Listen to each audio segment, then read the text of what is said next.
Congressional candidate Michelle Lujan Grisham is here, and we're talking to her about her campaign. Welcome to the show. Thank you very much. I'm delighted to be here. Very nice having you. I know you all are very busy, and it's nice of you to take the time to come here. Go back in time a little bit. And tell us when you first decided to run, and what was that like, and what was the decision that actually led you to the point where you said, I think I'll run for Congress? Well, you know, I've spent my career fighting for seniors and children and their families. I've got more than a 20-year run, both as an appointee and an advocate and now an elected official. And I watched what was going on in Washington and the real dissatisfaction about whether or not anyone can make a difference. So either party, the notion that everyday citizens, to some degree, to a pretty high degree, believe that nothing can be done, that there's real pessimism at a time when we have to get something done. And it was really, that was the turning point for me. My mother lives with me. I'm her caregiver. She can't afford to live on her own anymore. She lost her independence in that way. And I decided right then and there that I didn't think it's fair for any New Mexican to have to wait for Congress to act, and that I could get work done here on the ground for my community while we're working to resolve the way in which Washington behaves and responds to us. And that happened in about August of the primary in 2011. That's when you decided. That's when I decided. So I was the last of 3 candidates, and in some ways, politically, people feel like, oh, it's too late. You've lost 6 or more months. You can't catch up. And I believed in my heart, and I was right, that people were looking for a champion, somebody a bit different, somebody who's got a track record of getting things done on the ground. Today I'm here because I was right about that, and I couldn't be prouder or more honored to be in this position for this district and for New Mexico. You had a pretty difficult primary there. And, I did. Yes. Talk a little bit about that. I know you came through with flying colors and, came out ahead.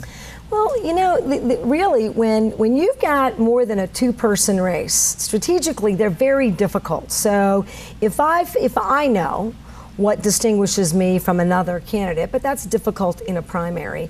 It can be hard to figure out that if you distinguish yourself, do you get that vote, or have you caused that vote to go to the 3rd person in the race? So they're complicated races strategically. But in addition, unfortunately today, politics means getting the financial resources to get your messages out, largely on TV and other forms of media that are expensive. The more candidates, the more difficult it is to raise money. And lastly, I was in a 3-way race with 2 very seasoned, very well-known candidates who arguably had better name ID than I have. So those created some significant challenges for us, and we overcame them. But hard work, believing in our campaign and ourselves, having a very effective strategy, and focusing on the messages that were meaningful for people of this district.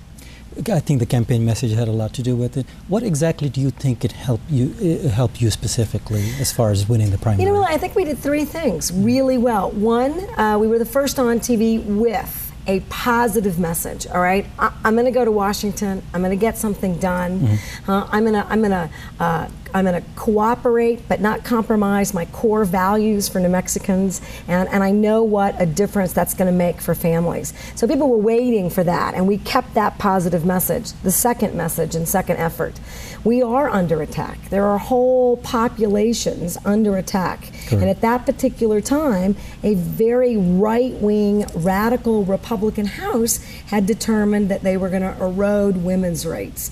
Now, as a woman, and a lawyer and somebody who's passionate about civil rights and a former Secretary of Health, I know the value of reproductive justice and reproductive rights and comprehensive women's health care.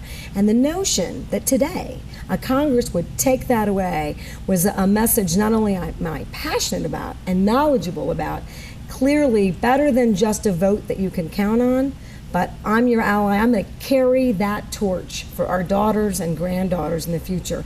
And I think that was very powerful and appropriately timed.